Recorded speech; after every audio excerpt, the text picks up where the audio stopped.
Olá, meu nome é Heloísa Santos Grossi, eu sou a autora principal deste trabalho e tive como coautora Eduarda Massi Batista e como orientadora a professora Daniela Boleta. Como tema deste resumo, eu escolhi falar um pouco sobre a interação entre o sistema nervoso entérico e a microbiota intestinal com o sistema nervoso central, e nessa apresentação a gente vai discutir essa conexão entre intestino e cérebro e a forma como o sistema nervoso entérico e a microbiota podem afetar a saúde mental. Agora, falando um pouco sobre o sistema nervoso entérico, ele é uma subunidade do sistema nervoso autônomo e ele é encontrado por todo o trato gastrointestinal. Ele é responsável por regular a peristalse, o transporte, secreção e o fluxo sanguíneo do intestino, ou seja, ele detém de todo o controle neural do trato gastrointestinal. Ele é extenso e complexo e possui diferentes tipos de células nervosas. Como já falado, ele também possui autonomia e não é dependente do sistema nervoso central. Apesar dessa relação de independência, ainda existe uma comunicação entre o sistema nervoso central e o sistema nervoso entérico. Essa comunicação ela é bidirecional e ela é chamada de eixo intestino-cérebro. Dentro desse eixo, a microbiota detém de um papel muito importante. Além disso, algumas pesquisas afirmam que existe muito mais faixas de comunicação do intestino para o cérebro do que do cérebro para o intestino. Ou seja, 90% dos sinais fluem do intestino para o cérebro e não ao contrário.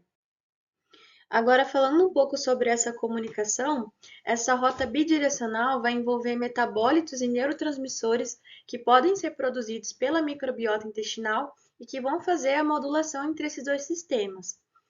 Esses neurotransmissores, como serotonina, dopamina e GABA, que são produzidos no intestino, podem influenciar o sistema nervoso central. Além disso, essa rota bidirecional vai utilizar vias como, por exemplo, o nervo vago, que vai possibilitar a passagem desses neurotransmissores e metabólicos que são produzidos no intestino.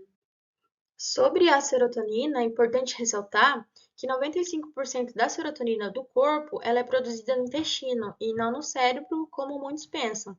E que essa serotonina intestinal ela é diferente da que é produzida no cérebro e ela não vai conseguir passar pela barreira hematoencefálica. Entretanto, ela pode afetar na ativação e na condução de informações para o sistema nervoso central.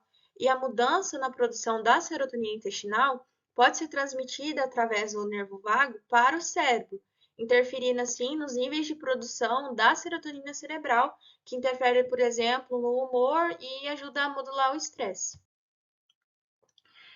Falando agora do papel da microbiota intestinal, é importante dizer que existem bactérias que podem sintetizar ou influenciar na síntese de metabólitos como a serotonina, dopamina, acetilcolina, noradrenalina, o GABA, ácidos graxos de cadeia curta e as citocinas.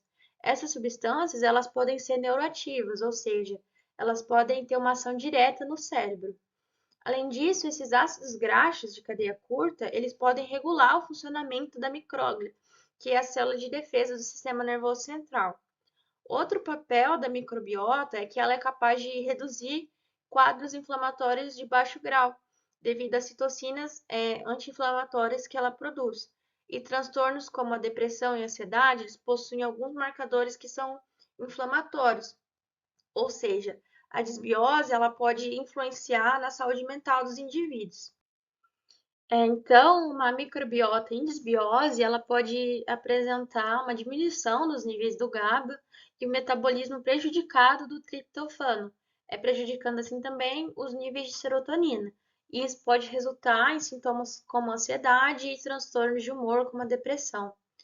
É importante falar também que a microbiota intestinal, ela possui algumas bactérias que têm a capacidade de atuar por meio endócrino no eixo hipotálamo-pitular adrenal, que é um eixo que age em resposta ao estresse.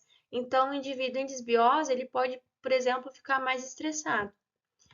Acho que após essa apresentação, pode-se dizer que o intestino funciona como se fosse o nosso segundo cérebro e que o intestino não saudável pode prejudicar sim a saúde mental dos indivíduos.